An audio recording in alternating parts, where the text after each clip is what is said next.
चलिए, तो आज हम लोग सीखेंगे प्रतिशत।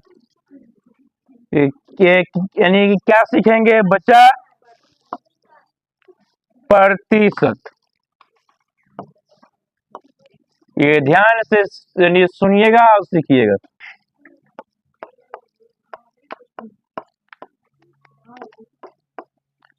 तो प्रतिशत,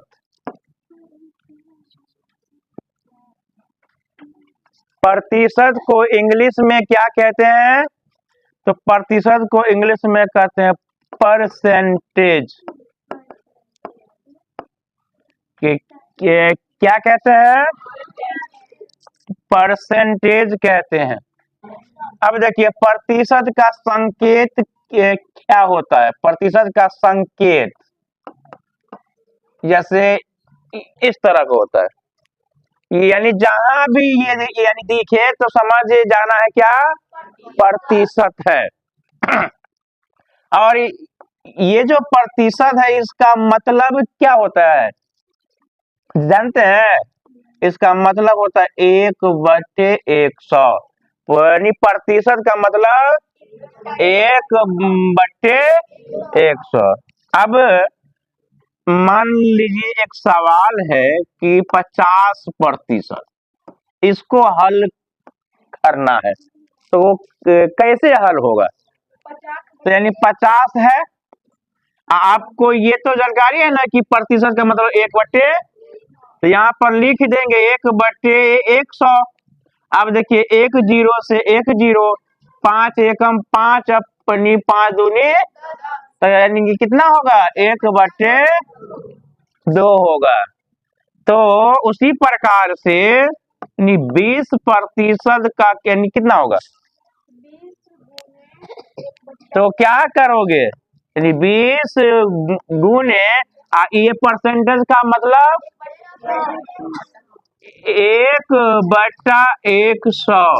तो 1 0 से 1 0, 2 एकम 2, 2 पंचे, तो 1/5 होगा। ये तीसरा क्वेश्चन कि अगर मान लीजिए कि यहाँ 25% है, तो 25% का मान कितना होगा?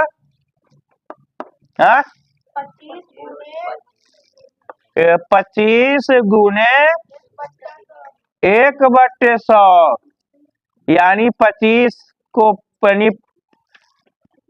5 पंचे 25, अब 20 पंचे 5 एकम 5, 4 पंचे 20, यानी कि 1/4 आंसर होगा। इसमें किसी को दिक्कत है? अब यहाँ देखिए, हमें निकालना है कितना? 8%। तो 8% यानी कितना होगा? तो लिख देंगे 8 गुने 1/100, क्योंकि इसका मतलब 1/100। तो यानी 4 दूनी 8 और 25 चौके 100। यहाँ कितना है?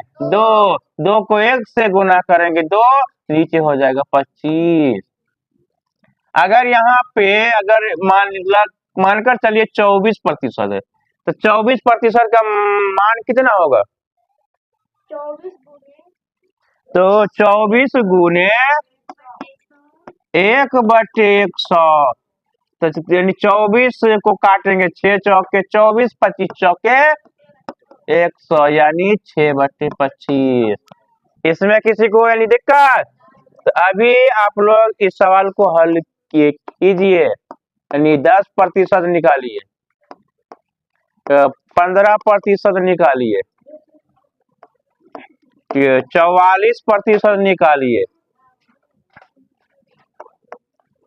और 45% निकालिए। तो अभी